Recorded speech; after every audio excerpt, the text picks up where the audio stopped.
Hiya, hiya. Hey, Joey. It's my friend Bill Gardner. I haven't seen him in a long time. And Bill, you know, in the old Hollywood, the days of motion pictures, there were a lot of stars. It was black and white, of course, to begin with. I wasn't here for that, neither were you, I don't think. But when they wanted someone to look a little younger, they put Vaseline on the lens. And is that what happened to you here? You are on my tricks. You are on my tricks. You know, I should have known I couldn't roll one past you, you know? So, yeah. No, I'm actually this blurry in person. You just forgot. Oh, yeah. I did forget. You know, I thought it was an apparition. I thought maybe I'm just seeing a ghost, the ghost of Bill Gardner past. I should have spent a little more for my internet service. But, yeah. Well, you're a radio guy. You don't care about picture. You don't care. Right, you don't care about... 4 rats on a treadmill that are running, and if they stop, it's going to say buffering. So, is that how you get electricity? And out of well, you get it out of Boulder Dam, right? When you're in Vegas? Exactly. Yeah. Yeah. This well, is the water. Quite a town. It's quite a town right now because, I mean, I've lived here off and on since 1992, mostly on, and I've never seen the Strip like this, the Las Vegas Strip with nobody on it. I even tell friends of mine that come to town, maybe I told you, if you stay on the east side of the Strip, I'm not coming to your hotel. I'm not going to cross the Strip to get there. But because it's like gridlock 24/7, you know? But it's so funny to see it totally empty now. Are the lights on? Do they still pay the bill? Yes, for the lights? Still have the signs on and kind of positive messages like, we'll see you soon, stay safe, Vegas strong. All that kind who sees it? Where's your mask? I got one. You know, I just don't wear it when I'm doing an interview here. I'm all alone on my porch. You know, I mean, I'm not afraid of myself. Yeah. You have to rub against somebody to catch this thing, and I've rubbed so many people the wrong way that all my life. I did warn you that I'm a lot less interesting than Sandy and Danny, right? So, I mean, we don't. You may be able to do 3 minutes here, Joey. That's about it. I mean, you can't measure it. Can't measure it. You're a guy who's got a lot of. You have a big story, and it's quiet and private. I mean, how many disc jockeys in the world became airline pilots commercially? That's true. You're right. That is very few. But, you know, I mean, there's other weird things about me, too. Did you know 2 of my brothers are on the radio? One of them still is. Yeah. Which is really, that's kind of another weird one, too. But my youngest brother was enamored with us back when you and I were on the radio at WIBG. I mean, in Philadelphia. In Philadelphia. And he loves all of the songs from that era because that's when he got interested in radio. So he, you know, whenever anything happens from, you and I worked together in about 1970, 71 and around there. Yeah. And that's when he was like, well, I guess 10 years old. So that's his formative years in radio. And I mean, he would be floored to know that I'm talking to you just like I am, you know?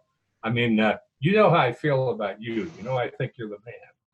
So. Well, no, thank you for that. It's a nice compliment, but I'm admiring you. I mean, you got out of it and you became an airline pilot. I mean, how many people could do that? What a great, that's true.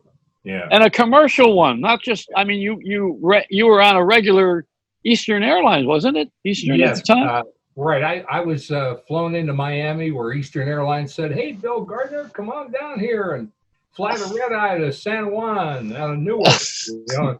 But I don't know about that, you know. But and then I had a near miss with American, and the airline I work for now is a little airline in Vegas that goes to about 10 different spots around here, all beautiful scenery. It basically, as our company president says, our passengers buy a window, not a seat. So we mostly go on beautiful days. Sometimes they cancel when the weather's bad, even though we're trained to fly it. And so is the airplane. It's capable of it too. But people say, do you fly a big plane or a little one? It's kind of like in between because there's like 24 people on the plane, counting us. And do you make your announcements like Jock? You say the first 5 in a row or something like that? The FAA requires us to do a sit down, shut up, keep your belt on. But there's a narration that's all done by GPS and it's all pre-recorded in, I believe, 18 different languages. So Really? the Oh. co-pilot alongside me has to program all that in. Like if we have people from China, he'll say China is going to be on channel 2. People from Italy, Italian will be on 3, and English is on 1, and so on and so forth. And then the GPS knows where, and it fires off. Hey, if you look on your right, there's so and so, the dam or the rock or whatever it is that we're flying over, the Colorado River, and it talks to them. We never have to, other than the usual thing you hear from airline pilots. We reached our cruising altitude. You can relax, that kind of thing. Well, that Colorado River you mentioned, I worked in Denver. I was on KOA in Denver, Right. Which is not the Campgrounds of America. That's a radio and television station. So as I was there, the Boulder Dam contains the water that comes from the Colorado River. Is that correct? Yes, Is that, absolutely. Yeah, and I just saw in today's Las Vegas newspaper that due to the drought, I'm sure you've seen that there's like a bathtub ring around Lake Mead. White rocks are exposed. That what is it? California does not have to sacrifice any water at all until Las Vegas loses 50% of theirs or something. But I mean, they're still negotiating that water deal all these years later. Well, I had a sign in the men's room in Denver that said, "Please flush the toilet. LA needs the water." I love it. Well, I was thinking today about some, paths that we crossed along the way. And I actually took flying lessons first, I think, in 1970 and around there. And that's when, wait. I had a place. No, wait, I'm stopping you for a minute. Okay. Don't forget, I lived in Blue Bell, Pennsylvania, which was on the property of. I was mentioning it. Okay, go ahead. Remember, your home was on half of the runway. I mean, of Wings Field. It was called Wings Field. Had the other side of your property was on the other side of the runway too. Yeah, that's where we grew the grass. And we grew the marijuana. Yes, and you also had a pig named Wiffle. WFIL. Yeah, WFIL, right. I had it because that was a pig of a radio station. And then I eventually went to work for them. Can you imagine? So did I. I know. Well, we've been around. Guy that worked for all 3 owners at WIBG. I worked for Storer. Then I came back and worked for Buckley. And then Fairbanks bought it in the mid. I worked for them as well. And that's when it ended. That's when it turned into Wizard. Well, they became, it's a religious station. WIBG means I believe in God. Exactly. Yeah. And WKBW was well-known Bible witness. Did you know that? Right? No. So I have all these religious experiences.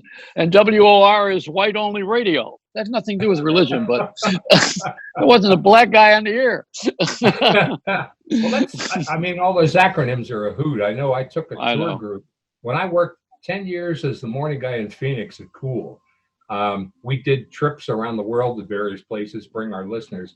And I remember, I'm not a golfer, but I do remember the tour guide saying at St. Andrews, where they invented golf, apparently, that it stood for gentlemen only, ladies forbidden, GOLF. That's what golf, that's how they got the word. Yeah, I didn't know that. I have to tell Carolyn, she was on the tour. She probably doesn't know that. But St. Andrews is in Scotland, and that, of course, is that's the field where they began because they were hitting sheep shit with a club. That's how there's nothing worse than flying sheep shit, I'll buy that. Yeah. Don't buy it. What is Joey Reynolds doing these days? I'm sitting here talking to my... If I want to hear you on the radio, can I do it? No, because radio is the phone. The phone is directing the traffic to everything now. As you know, you're on the phone, really, essentially. Right. You're on a line that directs the traffic into your house on a screen now. Yeah. But, when we were on radio, radio was intimate.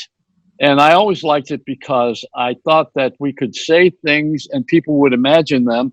And it was good comedy, too, because you could say a lot of things and they weren't really there. But it was also a way to communicate in people's intimacy. That's what intimacy spells. And, or for me. So, you wear these headsets now and you walk around and you listen to music But I always wanted to be in your head, you know. And this is as close as anybody's going to get is with these headsets, you know. I think working on the radio was a very good experience and an expression, but radio never liked television, and television never liked radio, and they never talked to each other.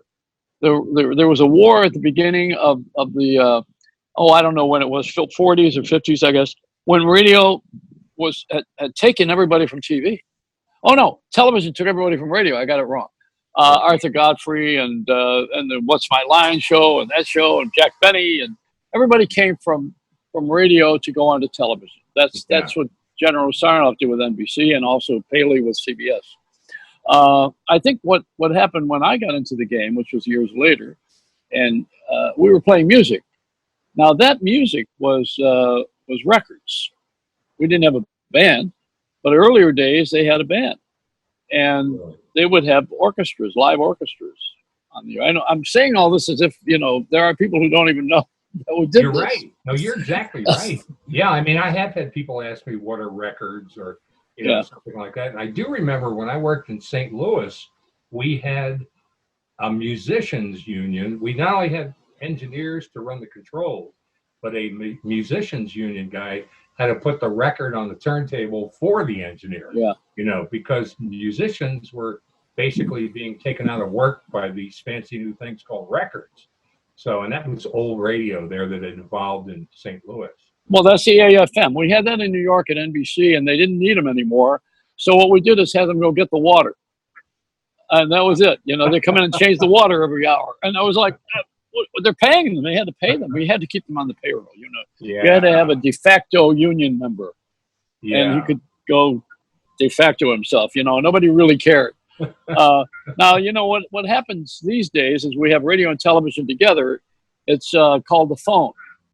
That's how I look at it. I mean, when I see you at the Consumer Electronics Show every January, I come to Vegas, as you know. Right.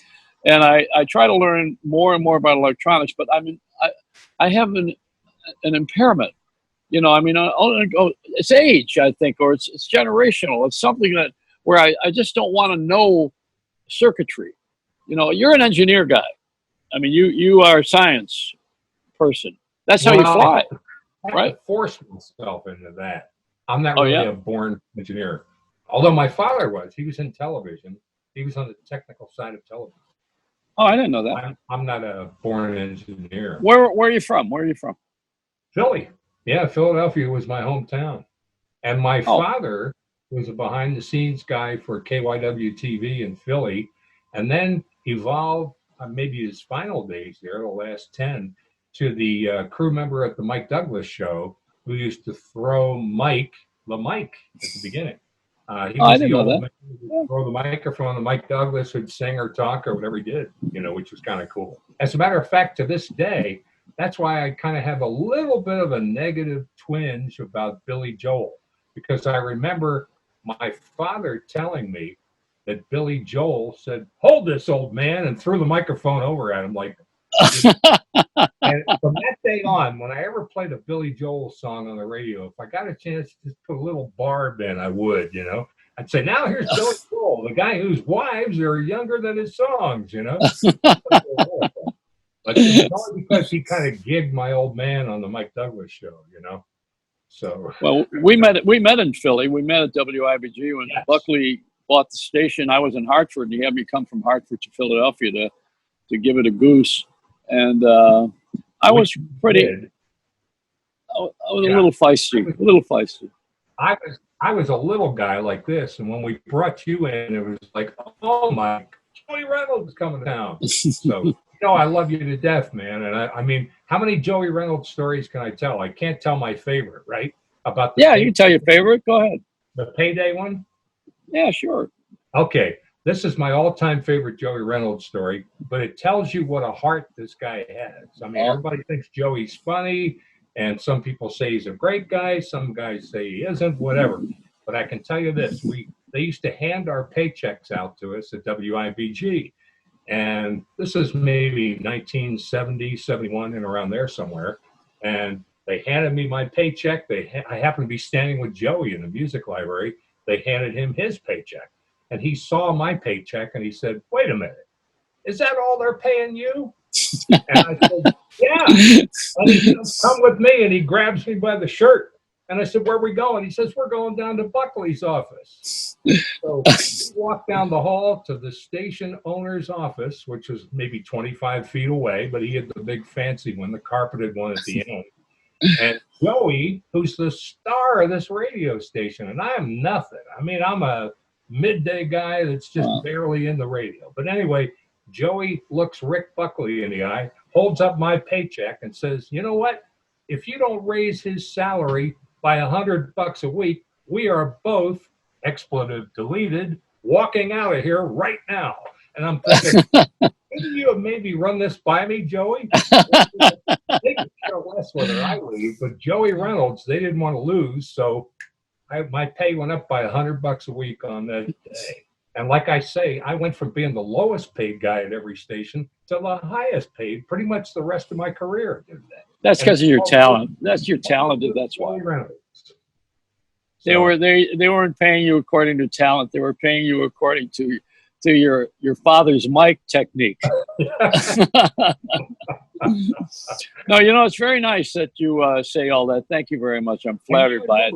True, don't you? Do you remember that story? Yeah. Well, but they weren't. You know, I always like to be taking care of myself. You know, I mean, I was the underdog often, and I think we're the underdogs in society right now because we are always waiting to be thrown a bone. You know. I got my $1,200 bone last week. Did you get yours? I did, and I'm also getting unemployed because we're furloughed. So I get the maximum plus $600 because I'm furloughed airline captain. Oh yeah, well, but they're still keeping you on a payroll, aren't they? No, not the airline. Oh, they're not. Yeah. Oh, because they furloughed the whole airline maybe in mid-March. Hopefully, we come back. No word yet. But our passengers are probably at least 75% from other countries, and they're all people that are visiting Las Vegas.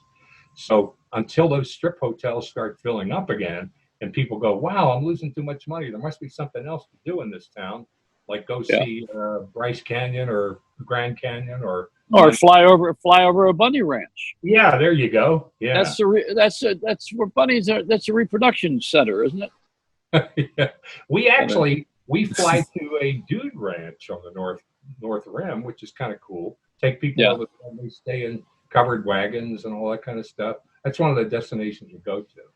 I didn't know that. I'd like to do that sometime. It's kind of a hoot. It's it's an interesting little deal. You could stay one day or you can stay a week. And, they actually will take you from that dude ranch in a helicopter and take you down 6,000 feet to the Colorado River, and then you raft your way out over the rapids. So, I mean, there's a number of different things you can do.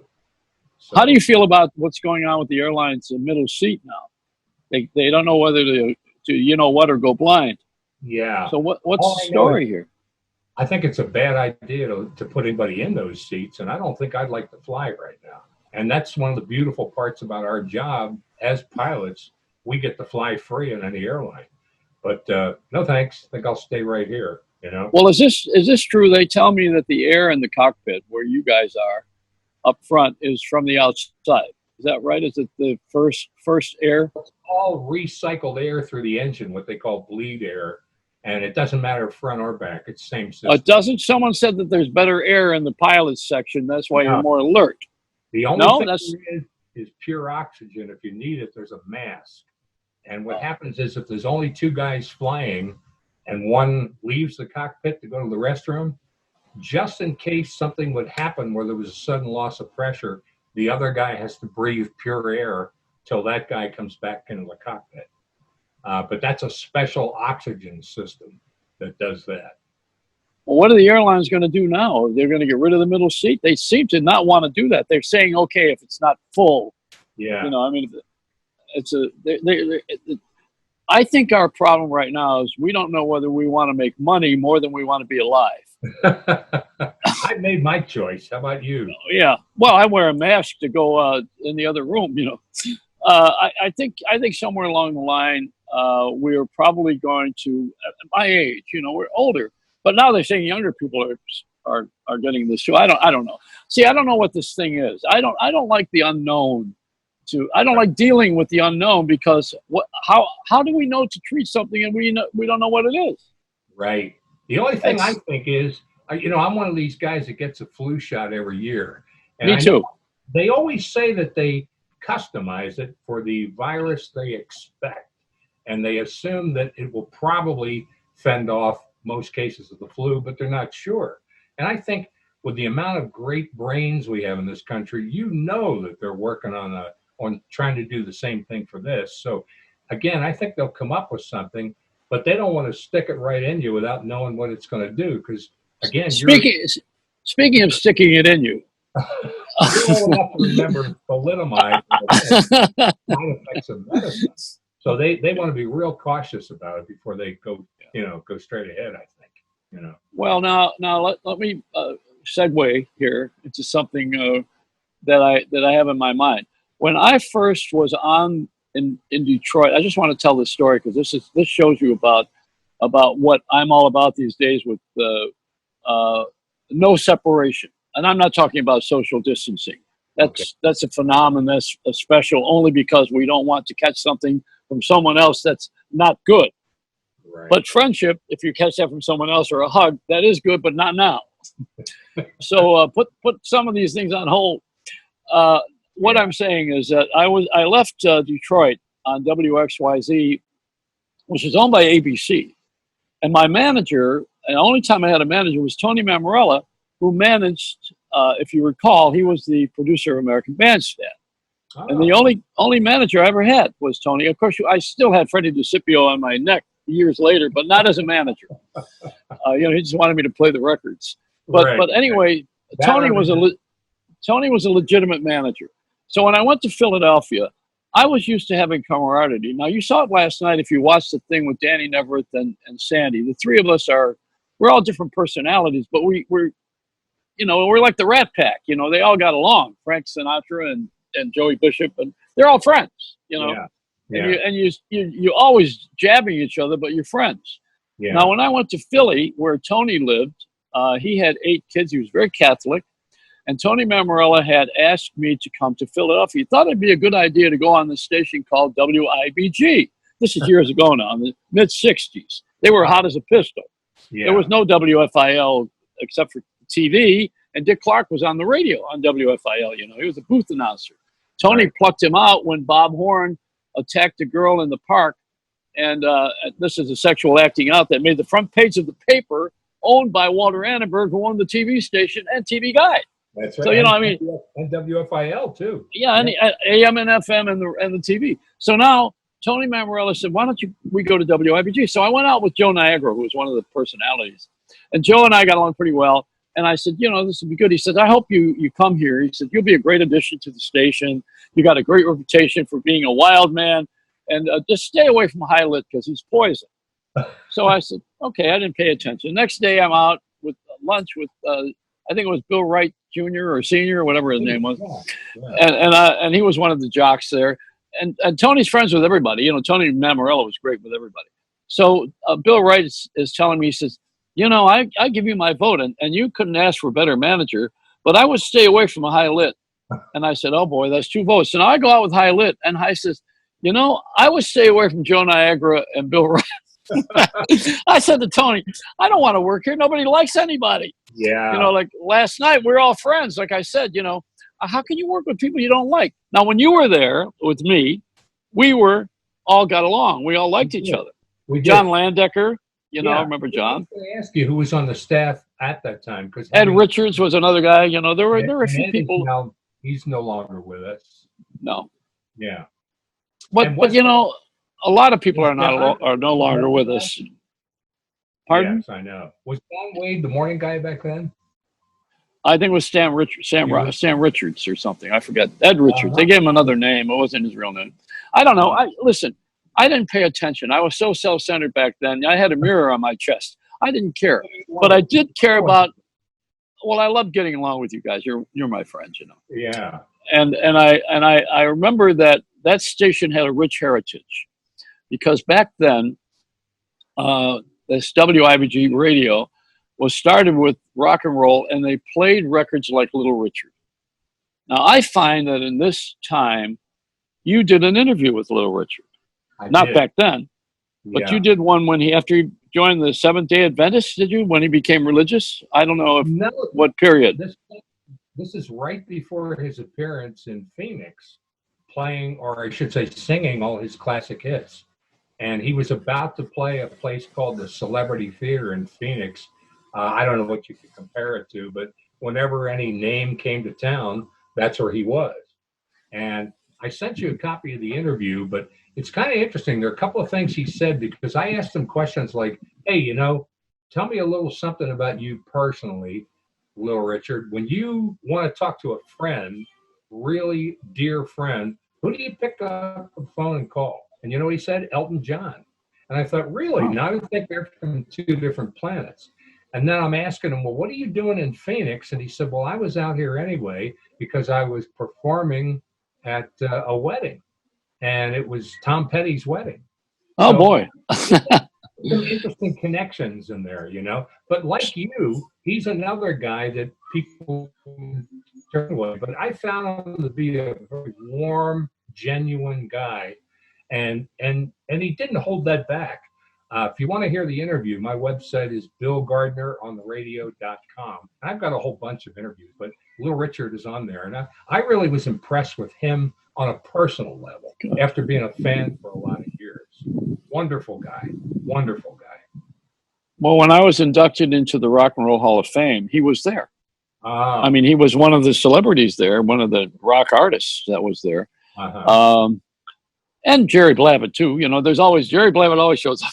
He was Philadelphia. Jerry Blavat will be there, yeah. Well, those who don't know who he was a dancer on American Bandstand when the kids were the star of the show, not Dick Clark. It was about the dancers. They were the stars. Unlike America's Got Talent, where the stars are those judges that sit there. That they ought to be judged by someone. Anyway, I think somewhere along the line, I have a little resentment that's coming out. I don't want to sound too critical, but I would like to see us have a little bit more of the entertainment value, like you were giving us on the air in Philly when I left off with you. And you're a very good friend and a good guy. And you were that way on the air. You were very natural on the air. That's why I got friendly with you, Yeah, you're right about one thing. We all kind of liked each other. We were all There was no, look out for that guy, at least that I remember. I don't know. It's funny. One of my dear friends that I loved was the program director, Jack Reynolds, back then. And I talked to Jack many times until he died maybe 10 years ago. He was in L.A. working for Capitol Records, and just a great guy. And I mean, we had a really good team back then. Even Rick Buckley is no longer with us, right? Joe. Yeah, well, Rick's father was Rick's father. Well, Joe Bellotta and Rick Buckley were a team for a lot of years, and and Joe Bellotta's from South Philly. And Joe was the mailroom guy when you and I were there. Right. Way up. Became president of the group, and he came from South Philly, which is very, very Italian. The best thing to come out of South Philly, don't you? No, the northbound train. Well, when I tell people I'm from Philadelphia, they always say to me, "Oh, you're from South Philly?" I said, "No, I'm from unfashionable North Philly." That's right, Germantown Avenue. And you're now Andre, your brother. Where is he? He's actually in Wayne, Pennsylvania, but he's the afternoon guy on Magic. And he was just telling me, here's something you'll enjoy. He is doing the show from home, like a lot of sequestered radio guys right now. And he saw something at the end of his driveway when he got up the other day. And it was a box, kind of like a milk carton box of, that milk bottles used to come in. And he went to the end of the driveway, and it was all the stuff he loved. Diet Coca-Cola, about 4 or 5 bottles. There was some Oreo cookies. I forget, a couple of rock and roll books and biographies. And it was from his general manager, who just he left a note in there and said, "Thank you for your 18 years that you worked at Magic." And I thought, wow, far and away number one in Philly. Bigger than I ever was. I know that. He's number one, 2554, and loving life and loving his station. So 18 years and they give him a Diet Coke? Wait a minute. At least the Coke that I was using had a little different value. Diet Coke was for skinny noses. Well, I mean, this surprised Andre. Wait, let's salute Andre Gardner. Is he All calling right. himself that, or is he trying to be Mr. Bobby Magic or something? What's he calling himself? No, he is Andre Gardner. He calls it the Bald Man Studio when he's at home. Well, I like him. I met him when he was in New York for a while. I think he was outside of New York, Westchester or something. He was actually at Howard Stern Station. He was the programmer. That's where it was. Okay. No, yeah. And then your other brother. He worked. My brother is Al, who's a year younger than me, and he did news talk. And he's been kind of downsized out of radio for about 10 years also. We all have. Yes, we have. Yeah. Well, because people are listening to radio in the cars, and there are no cars on the street. Talking about it. How's LA going to see? They're not going to have any activity in that city until after July, August, September. And there's no. I did hear that they're now going to keep everybody home through July in LA County. Just heard that. Yeah. Can you fly right now if you want to? Yes. I mean, in a plane. As a matter of fact, I still do for a couple of reasons. Number one is to maintain currency and skills, but number two is just for something to do. Plus, I would assume all coronavirus germs lower. The higher up you are, the fewer germs you're going to see. Is that right? I didn't know that. Yeah. So in other words, every week or two, I'll hop in the airplane and go somewhere fun. Like I went to most recently. You ever heard of Lone Pine, California? Yeah. Okay, they've shot like 100 movies there. Yeah, and it's about 40 minutes from where you are. And there's like towering snow-capped sierras and that kind of thing. And I think before that, I was up in Mammoth Lakes, and I just go up for an hour or so, just buzz around. Well, that's great. Now, what happened with Eastern Airlines? I'm in Fort Lauderdale. They were a Miami airline. I mean, they had many flights here, but Eastern was combined with the Continental, right? Right. And actually, that's kind of a long story, too, that I won't bore you with right now. But well, how about the name Frank Lorenzo? Does that mean anything? I do remember when I was flying down to Miami for my interview, the flight attendants all had those red circles with a line through it, and Lorenzo's name was in there. And they're going, "Oh, so you're coming down for an interview? Go call United or US Air." I said, "I did, but they didn't hire me. These guys want to hire me." So, but this was my collision with Eastern was maybe 3 months before the strike. And then I would have never stayed past the strike. So there's actually still a strike list of the pilots that crossed the picket line. And I did Well, not. Continental almost crippled Houston. I think at that time, President Reagan just had the air controller strike. Wasn't that what that was about? Yeah, Something that was with Reagan. But they do say that George Bush Sr. could have done something to stop the Eastern strike, but didn't. But I forget the details. I don't know. There's. I was told also that Pan Am was the airline for spying. That's the one that. Well, what's his name? Who was the spy that got Gary Powers? Yeah. He flew over Russia and he was captured by the Russians. Remember? Right. Well, he was was he not the U2 pilot? Wasn't it called U2 before the group? Nothing to do with rock and roll. Yeah. And I think Pan Am was the airline that they used at the time. Frank, who was the astronaut that was the president of the airline? Remember? Frank Borman was before Lorenzo. Yeah. Frank Borman ran Eastern for a while. That was the best airline in the country at one time. It was a good airline. Yeah. Yeah, I mean, this other guy, when he took it over, this Lorenzo, he even sold the blankets and the embossed plastic cups. I mean, he was really a scoundrel. Well, we all talked about that. I do remember that when I was in my initial hiring classes, the guys around me were all saying, "Hey, there's an imminent strike. What are you going to do? Are you going to cross the picket line? I don't know whether I will or not." So, they did hire non-union pilots, but that was a right up front topic of conversation. I mean, we all knew that labor situation was really bad there. See, in the 70s, it started where we took the middleman out of the picture and farmed out all of our work overseas because it was cheaper, and corporations were now allowed to conglomerate and also to not have to take care of anybody, including lifetime pensions. You used to get a gold watch, remember? Yeah. And there was also medical benefits. They don't want to do all that. They wanted to get rid of all the people, and that's what we're living with right now. So when we needed the masks and the recovery items, the resuscitators or whatever we needed, we don't make them here because we have farmed everything out. You know, the only thing that we didn't farm out was President Trump's taxes. I don't think we farmed that out. I did hear today the Supreme Court is ruling on that, but they don't expect the ruling to be out till summer. And stack the deck by hiring the judges that are going to kind of rule his way. How do you like all this politics? Isn't that ridiculous? We should be. Come on. Yeah. I mean, when we were on the radio as disc jockeys, we didn't have politics. Right. We had politics in the station, but not about the government, right? Yeah, it was who. Yeah. I had a lot of girls over the house, but I didn't get a jail sentence. I never became that important. Man, you were the star. There was no two ways about it. I mean, I kept thinking, wow, our biggest star on the radio is a guy working at night. You know? But I knew it wasn't me because I was the midday guy. No, you're great. You're great. So we've had some fun today, you know. I'm seeing your face, man, whether it's in person or on Zoom. So. Oh, well, thank you. I love you. You're great. You're the Bill Gardner. You know, I love you too. You're the best. And I've been saying that for a long time. So. Bill Gardner. You can go to his site and hear the Little Richard interview and others. And what is it? Bill Gardner what?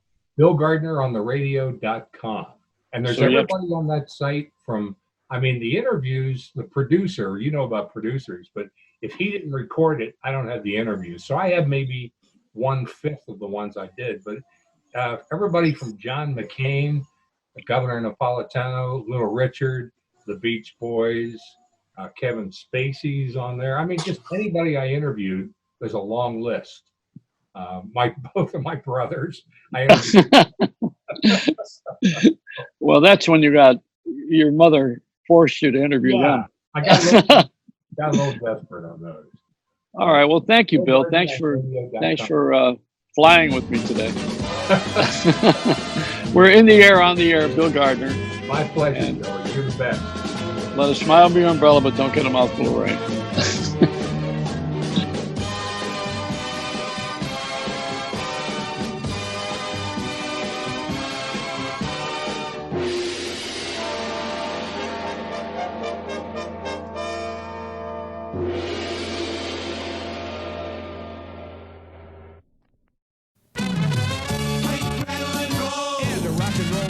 As expected, Jerry Lee Lewis discharged from a Memphis hospital. That's good news. And while we're talking legends, here's Little Richard to sing My Way on Cool 94.5. Not bamboo. Cool 94.5. Good times, great oldies. And I'll tell you what, ladies and gentlemen, I am in awe. And it doesn't happen to old blabbermouth Bill Gardner too often. But you talk about a legend, an icon. We have the one and only Little Richard. Not his fault, but boy, I dialed wrong, got a wrong number, and woke somebody up in L.A. or wherever he is today. But he's here. Good morning, Richard. Good morning, Bill.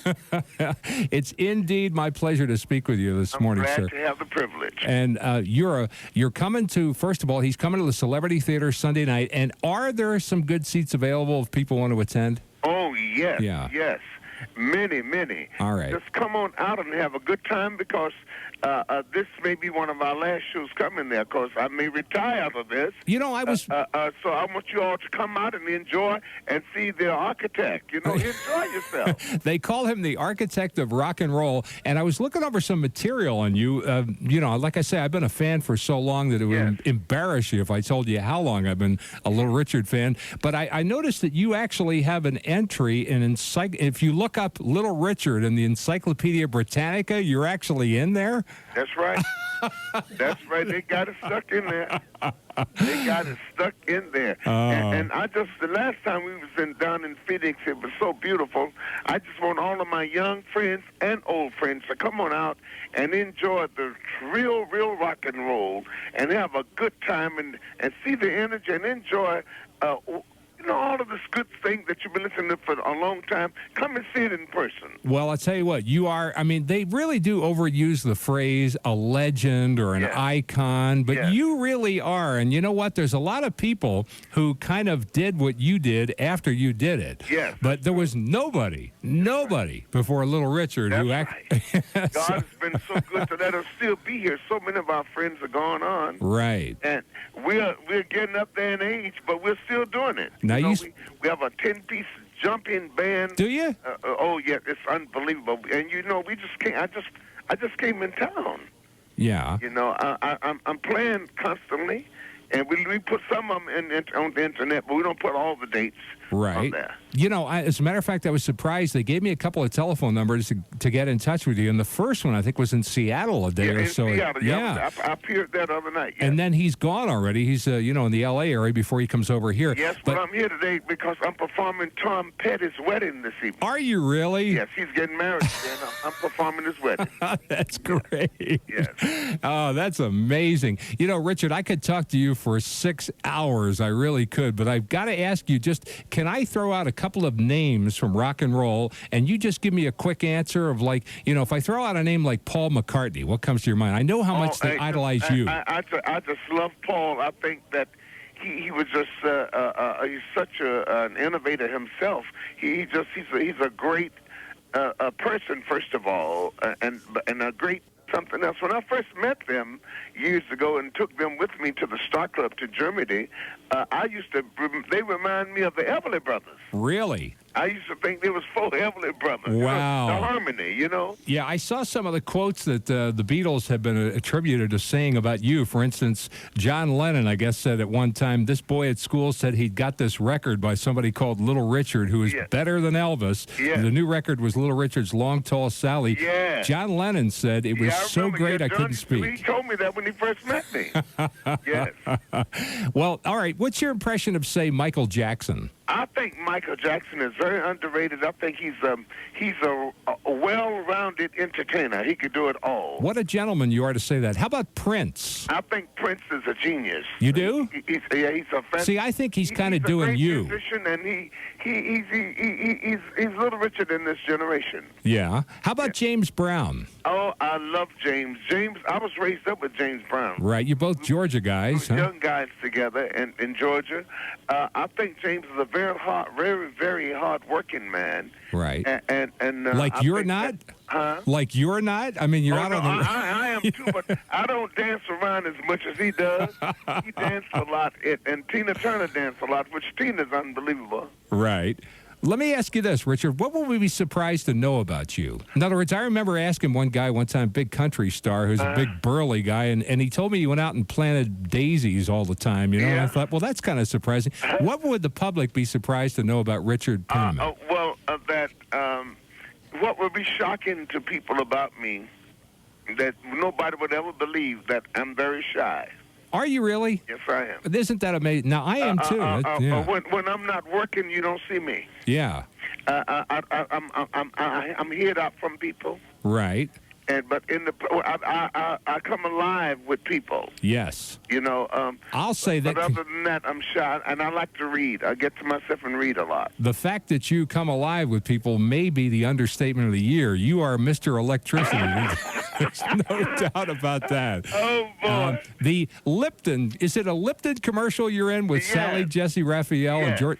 Was that as much fun to shoot as it looks like, where you're helping to set the table and everything? When we did that, I was trying to get understanding to what they was doing. Really? With it, but Sally is a good friend of mine, and so it came out all right. Yeah. It was a lot of money. Oh, was it really? Yes. I wondered how did they explain it to you when they were saying what you were going to do? They said, Richard, we're going to shoot this TV commercial. My agency is William Morris Agency. Oh, the agent called me up, and then they call your managers. Right. And they ask you, first of all, do you want to do it? Right. Because they realize that it can't be just nothing ordinary, you don't go anyway. And it has to be something that makes you want to do it. Right. You know. Yeah. And then, of course, when they talk about the money, that got you. Yes. Yeah. Well, the higher it goes, the better it is. By the way, Little Richard's doing this for free. And I'll tell you what, I talked to your publicist, Gloria, who's a sweet lady, and she said, I'm amazed he's going to get up this early to speak with you. So we're very appreciative that and I appreciate you all doing this for us. I'm not just saying it. I think those who listen know I'm a huge Little Richard fan. So I really appreciate that. We're talking to Little Richard. He's at the Celebrity Theater Sunday. There are still some seats available. And I'll tell you what, folks, if you take a look at some of the prices on some of the other shows, you'll be amazed to see that you can see one of the real legends, one of the real icons of rock and roll. And I really want them to come to see it. I really would like for everybody that can to come out. All right. Well, fantastic, Richard. Let me ask you another couple of questions. You mentioned that Sally Jesse Raphael is a personal friend of yours. Yes, she is. Tell me, say, 3 people that you call, friends of yours that you pick up the phone and call once in a while just to, bounce things off of. Or, I'm just curious who your friends are. Elton John. Really? I have many that I can call. But some you call more regular than others. Right. Elton John. I could call Tina Turner. Wow. Oh, my God, there's so many that I could call. Yeah. Fats Domino. Fats Domino. Yes. Yeah, and he is still around playing in New Orleans, right? He doesn't go much beyond New Orleans. Well, he don't travel much after his son passed away. I was on a tour with him in Europe, and his sister died. And I finished the tour for him, and I did all of his songs for the audience. And then he came on another tour, and his son died, so he won't leave no more. Oh, okay. He won't leave home to go on a tour anymore. Mm-hmm. He said every time he leaves, somebody leaves. Wow. So he don't care. If he go, he wants to take everybody with him. Wow. Yeah, most of your songs, when you recorded for the Specialty label, were they done in New Orleans? Yes. Yeah. Me and Fats used the same recording band. I thought so, yeah. Yeah, we used Lee Allen and Earl Palmer and Red Tyler and all those guys. Well, I could talk to you for an hour, but I better start wrapping it up. But I gotta ask you a couple of more questions, though. Are you satisfied with the way you're portrayed on television in the biographies that are out recently? No, I didn't approve that. You didn't authorize them? I disapprove of that. Oh, interesting. I didn't approve of that. My mother's never lived in one room in her life. Is that right? And that guy didn't look like me. He didn't. You're much more beautiful. I'm not. He's not a bad-looking dude. Yeah. But he just don't look like me. We look like two different people, Yeah, he look like he's from Wawa, and I look like I'm from Woo-Woo. He's coming to town, folks. There is indeed literally only one, and what a great opportunity to see him on Sunday night. Now, I got to go to bed early, Richard, so I'll tell you what I did. Okay. I found out you're going to be in Las Vegas in August sometime, and I've begged and pleaded if I can get into your Sam's Town show when you're up there, huh? Anytime you want to, wherever we are. You are the man. It's really an honor. Everybody, I'm looking to see them at the show. All right, Sunday night again, and the tickets, believe it or not, folks, I'm serious, they're $25 and $35 for the one and only legendary Little Richard. Do you ever get up in the morning and go, you know what, I think I'm going to sing only ballads today? No, I don't. I didn't think you did. So, thanks so much, Bill. All right, thank you, Richard. 822, Little Richard, Sunday night Celebrity Theater. Wow, what else can we say? Good times and great oldies, Bill Gardner. KOOL 94.